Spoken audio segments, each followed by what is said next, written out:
जयपुर से खबर आपको बता रहे हैं। मुख्यमंत्री ने विधायक दल की बैठक ली है। विधानसभा में आयोजित की गई बैठक, मुख्यमंत्री भजनलाल शर्मा ने बैठक में कई विषय रखे। मुख्यमंत्री भजनलाल शर्मा ने सभी विधायकों को बधाई दी। कहा, आप लोगों की उपस्थिति बहुत ही शानदार। अतिवृष्टि और राहत कार्यों पर चर्चा की है। विधायकों से कहा, अपने क्षेत्र में फसल खराबे, जनहानि और पशु हानि की विस्तृत जानकारी लेकर प्रभारी मंत्री को लिखकर भिजवाएं। किसानों और पीड़ितों को तुरंत ही राहत प्रदान की जाए।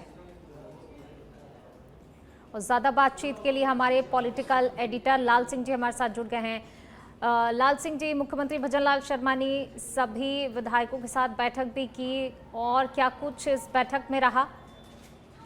देखिए, बिल्कुल आज का जो फोकस रहा विधायक दल की बैठक में, वो कल रात को उनकी चर्चा हुई थी।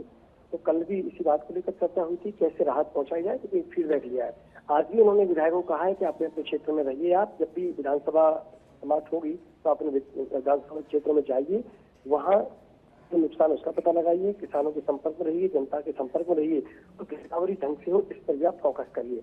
इन तमाम मुद्दों को लेकर आज चर्चा हुई है। और अभी भी अगर मैं ताजा तस्वीर की बात करूं, विधायक दल के बैठक की विधायक दल के बैठक की बात की तस्वीर बात करूं, तो आज प्रश्नकाल के दौरान ही पूनम हंगामा देखने को मिला, जब एक कानून व्यवस्था को लेकर कानपुर से आने वाले विधायक सुरेश गुर्जर ने सवाल लगाया। गृह राज्य मंत्री जवाब मैडम उसका जवाब दे रहे थे, लेकिन नेता प्रतिपक्ष टीकाराम जूली कुछ बोलना चाहते थे, तो स्पीकर ने कहा कि व्यवस्था के नाते आपको अभी नहीं बोलने दिया जाएगा। इन बातों को लेकर लगातार विरोध हुआ, विपक्ष ने नारेबाजी की, रैली में आके नारेबाजी की और स्थगित करना पड़ा सदन 12 बजे तक के लिए। जी, शुक्रिया लाल सिंह जी इस तमाम जानकारी को साझा करने के लिए। बारां के शाहबाद से खबर, जावड़ा से खटका तक अब तक नहीं बनी पक्की सड़क। बारिश में राह चलना भी मुश्किल हुआ है। स्कूली बच्चों, किसानों, ग्रामीणों को काफी ज्यादा परेशानी का सामना करना पड़ता है। वहीं जनप्रतिनिधियों को अवगत कराने के बावजूद भी समाधान नहीं हुआ। ग्रामीण लंबे समय से पक्की सड़क की मांग कर रहे हैं। देखिए, इनकी तरफ से, ग्रामीणों की तरफ से लगातार जो है पक्की सड़क की मांग की जा रही है, लेकिन अभी तक इनकी मांग पर किसी प्रकार का कोई ध्यान नहीं दिया गया। और जिसके चलते जो है न सिर्फ ग्रामीण बल्कि बच्चे भी जो हैं काफ़ी ज़्यादा परेशान होते हैं। झुंझुनू के रामकृष्ण जय दयाल डालमिया सेवा संस्थान के तहत संचालित हरित क्रांति एवं पर्यावरण संतुलन मुहिम के अंतर्गत ग्राम इकतारपुरा के मुक्तिधाम में पौधरोपण कार्यक्रम आयोजित हुआ। इस कार्यक्रम में विभिन्न प्रजातियों के 667 पौधों का रोपण किया गया। ग्रामीणों ने संकल्प लिया कि लगाए गए प्रत्येक पौधे की देखभाल करेंगे और उन्हें वृक्ष बनाने में सहयोग देंगे। संस्थान की परियोजना प्रबंधक भूपेंद्र पालीवाल ने बताया कि आने वाले दिनों में इस ग्राम में लगभग 800 पौधे 1 लीटर पद्धति से भी लगाने का प्रस्ताव है।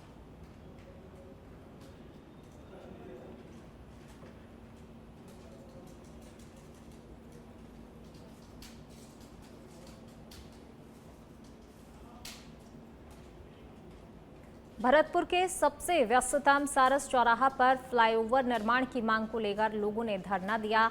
विजयनगर और आसपास की कॉलोनियों के लोग विकास समिति के बैनर तले सचिवालय पर धरने पर बैठे।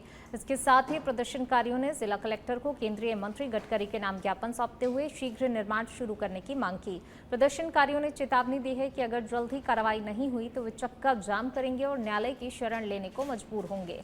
समिति अध्यक्ष ने कहा कि यहां हजारों लोगों की सड़क हादसों में जान जा चुकी है। पूर्व सांसद रंजीता कोहली ने 2023 में केंद्रीय सड़क परिवहन मंत्री नितिन गडकरी से मुलाकात की। इस परियोजना के लिए 1 अरब 41 करोड़ रुपए से अधिक की स्वीकृति और बजट की जानकारी दी थी। बावजूद इसके अब तक फ्लाईओवर का काम शुरू नहीं हो पाया है। 2025 से हमारी बैरिकेड्स लगा करके सारस चौराहे पर, मुख्य चौराहे पर रास्ता रोक रखा है। बहुत बड़ी समस्या है। वहाँ से सारे आपके तहसील रूपबास, धौलपुर जिला के और विजयनगर कॉलोनी के आवागमन, दूसरी कॉलोनियों के आवागमन, ये सारा प्रतिबंधित हो रहा है। वहाँ से बर्ड सेंचुरी जाते हैं, बर्ड सेंचुरी से वापस फिर सारस चौराहे पर आइए। बर्ड सेंचुरी पर भी एक दुर्घटना क्षेत्र है, वहाँ बहुत बड़ी दुर्घटना है। कल भी एक दुर्घटना थोड़ी होते होते बची, चारों तरफ से रास्ता रुक गया था। तो हमारी ये मांग है कि इस रास्ते को खुलवाया जाए। झुंझुनू के पलानी कस्बे में होटलों में संचालित अनैतिक गतिविधियों की शिकायत करना एक मेडिकल स्टोर संचालक को भारी पड़ गया। मेडिकल स्टोर संचालक समुंदर सिंह पर घर लौटते समय हमला करने की कोशिश की गई। उनकी स्कूटी को पीछे से कैंपर वाहन ने टक्कर मार दी। समुंदर सिंह ने बताया कि रोजाना की तरह वे रात में मेडिकल स्टोर बंद कर अपने घर लौट रहे थे और इसी दौरान कैंपर चालक ने उनकी स्कूटी को जोरदार टक्कर मार दी और सभी वाहन फरार हो गए। सूचना मिलते ही पिलानी पुलिस मौके पर पहुंची, घटनास्थल का मौका मुआयना किया। वहीं पीड़ित ने आरोपियों की गिरफ्तारी कर कानूनी कार्रवाई करने की मांग की है। मैं अपनी दुकान मेडिकल स्टोर बढ़ा करके मैं अपने घर जा रहा था। पीछे से ब्रजेश चौधरी, टिंकू वालड़िया, हितेश सैनी, ये कम से कम भी 15-20 लोग गाड़ी पीछे से लेके आते हैं, 4-5। मेरे को कंपर गाड़ी से मार करके और टक्कर फरार हो जाते हैं। मैंने पुलिस को सूचना दी है, मेरे और मेरे बच्चों को सुरक्षा दी जाए और ऐसे गुंडे बदमाशों को तुरंत प्रभाव से गिरफ्तार किया जाए। कम से कम भी इनका 15 से 20 लोगों का गिरोह है और इसमें हमारे थाना अधिकारी रणजीत सिंह सेवदा का पूरा साथ है। साथ होने की वजह से ऐसे खुले में गुंडे बदमाश घूम रहे हैं। गाड़ियों की गटर लगी हुई दौड़ा रहे हैं, काले शीशे की गाड़ियां वो खुलेआम घुमा रहे हैं, खुलेआम मेरे को धमकियां दे रहे थे। मैंने एसएचओ साहब को कई बार अवगत करवा दिया और पहले भी एसएचओ साहब के खिलाफ 2022-23 में मैंने ये जो शिकायत दर्ज करवाई थी और मेरे को रणजीत सिंह जी सेवदा और ये जो ब्रजेश चौधरी वगैरह हैं, ये मेरे को। पीएनबी बैंक बयाना शाखा में एक व्यापारी के साथ दिन दहाड़े चोरी की वारदात सामने आई। आर्य समाज रोड स्थित इस बैंक में कैश काउंटर पर लाइन में लगे व्यापारी भागीरथ शर्मा निवासी आदर्श नगर की जेब से अज्ञात युवक ने 1 सितंबर को 12,000 रुपए की नकदी निकाल ली। ये पूरी घटना बैंक परिसर में लगे सीसीटीवी कैमरे में साफ तौर पर रिकॉर्ड हुई है। पीड़ित ने घटना की सूचना बयाना कोतवाली में देकर मामला दर्ज करा दिया है और बैंक प्रबंधन को भी इसकी जानकारी दे दी गई है। इस घटना ने बैंक की सुरक्षा व्यवस्था पर गंभीर सवाल खड़े कर दिए हैं। पीएनबी बैंक में सुरक्षा हेतु गार्ड तैनात होने के बावजूद भी ऐसी वारदात का हो जाना काफी ज्यादा चिंताजनक है। सीसीटीवी फुटेज से साफ है कि घटना बैंक के अंदर ही घटी है। बावजूद इसके ना तो गार्ड ने कोई संज्ञान लिया और ना ही समय रहते कोई कार्रवाई की गई।